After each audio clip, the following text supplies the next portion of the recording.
আমরা আজকে দেখব মোবাইলে ডেটা কেবল ছাড়া কিভাবে মোবাইল থেকে কম্পিউটারে আমরা ফাইল শেয়ার করব।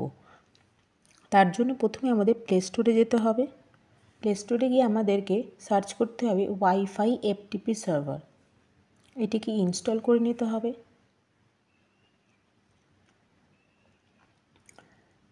অ্যাপটি ইনস্টল হয়ে গেলে এটিকে ওপেন করতে হবে। ওপেন করার পর আপনাদেরকে স্টার্ট অপশানে ক্লিক করতে হবে। Then allow access to manage all file এটিতে ক্লিক করতে হবে। ক্লিক করার পর আপনাদেরকে ব্যাক করতে হবে।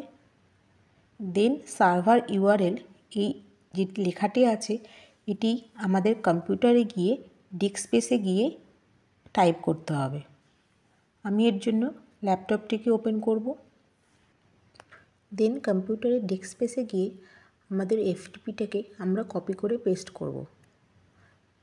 দেন আপনাদের ফোনের যে ফাইল থাকবে সেগুলি আপনাদের ডেস্কটপে বা ল্যাপটপে শো করবে।